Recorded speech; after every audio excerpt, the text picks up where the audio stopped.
Bonjour Jean-Philippe Muller. Bonjour. On connaît maintenant votre université. On parlait de la congruité de faire une université ensemble à Monaco, mais ça fonctionne tellement bien.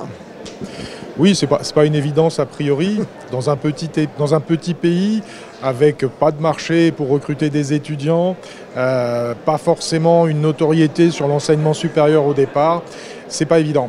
Mais après, quand on regarde bien, toutes ces faiblesses, elles peuvent se transformer en force. Même le logement, c'est un problème important pour les étudiants. On trouve des solutions avec des propriétaires qui laissent les appartements hors saison pour que les étudiants puissent être en colocation. On parle toujours du charme, de l'attractivité de Monaco. Ce n'est pas que ça pour venir faire des études ici. Non, bien sûr. Il faut proposer des expertises qui sont crédibles, vues de loin, et donc se concentrer sur ce que Monaco sait faire de mieux, le luxury management, l'hospitality, la finance, le sport event management. Donc on est très spécialisé, aligné sur les expertises légitimes de Monaco, et on les produit, on les développe avec énormément de qualité, de reconnaissance. L'expertise académique, c'est très important. Et votre axe peut-être de recrutement, entre guillemets, c'est le monde entier? C'est le monde entier. 74 nationalités qui nous rejoignent à la rentrée, qui s'est déroulée la semaine dernière. Un peu plus de français et d'italien, mais il n'y a pas de dominance, c'est ça qui est intéressant. C'est très multiculturel. Et puis désormais, la troisième nationalité, c'est l'Amérique du Nord, les États-Unis, le Canada, beaucoup d'Europe du Nord aussi. Ça, c'est nouveau.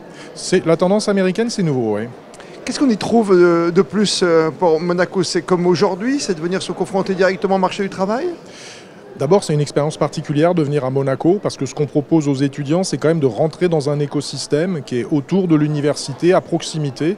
On a des partenariats avec à peu près toutes les organisations, y compris les institutions gouvernementales, et on propose aux étudiants de participer à cette expérience.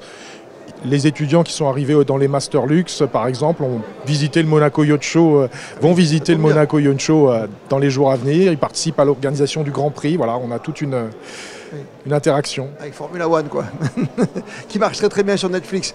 Vous avez combien d'universitaires qui vont être en fin de cycle, par exemple, cette saison? On va diplômer en mois de novembre 350 étudiants. D'accord. 350 étudiants. 350. Vous avez espoir de les voir ici grandir à Monaco aussi, exercer leur métier? De plus en plus. Nos anciens travaillent à Monaco. Dans le domaine de la finance, on en a beaucoup. Beaucoup de nos élèves font les stages à Monaco. On a plus de 200 stages en permanence dans l'écosystème monégasque. Mais ils partent aussi dans le monde entier. C'est aussi ce qui fait la force de la marque de notre université, c'est qu'elle produit des talents qui sont recherchés dans des grandes entreprises, dans les domaines du luxe, de la finance, etc., un peu partout. Le particularisme monégasque, quoi, finalement. Il y a quelque chose de spécifique qu'on offre ici et qui n'est pas offert ailleurs. Ce qui fait notre différence, c'est ce qui fait aussi le succès, je crois. Votre intérêt aujourd'hui d'être ici, présent dans ce salon? D'abord, je crois que c'est toujours intéressant pour une université d'être en étroite relation avec l'écosystème. Nous, ce qu'on a à proposer finalement, c'est la richesse de ce qu'on peut trouver à Monaco. Et donc les partenariats, les interactions, c'est fondamental pour l'école. Et donc être au milieu d'un forum comme celui-là, d'un business forum, c'est essentiel. Et puis raconter, parler de l'université, c'est aussi toujours utile parce qu'il faut toujours expliquer ce qu'on fait. Des envies de grandeur encore? De gigantisme, ou vous êtes à taille humaine pour l'instant? Cette année, c'est plus de 1000 étudiants. Quand même. Il y en avait 250 il y a 10 ans. Donc c'est bien, c'est un beau développement, c'est notre attractivité, mais il faut des professeurs pour les encadrer.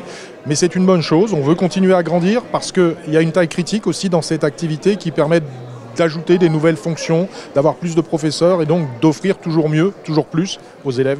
Notre richesse, on le dit toujours, les hommes politiques le disent, c'est la jeunesse. Notre dernière question, comme tous les intervenants ici, dans ce Monaco Business 2024, quelle est l'innovation qui va changer le monde pour vous, qui pourrait changer le monde, ou même au niveau santé, au niveau éducation? Je vais le dire dans le prisme de mon activité, dans l'enseignement, c'est l'intelligence artificielle. Ça touche la façon d'enseigner, ça touche la façon d'apprendre, ça touche la façon d'évaluer, la façon de mener des recherches, ça touche les compétences que recherchent les entreprises et que l'on doit former. Donc c'est certainement le vecteur de changement le plus important pour notre activité. À surveiller et à enseigner chez vous, bien sûr. Merci beaucoup d'avoir pris du temps pour nous. Merci à vous.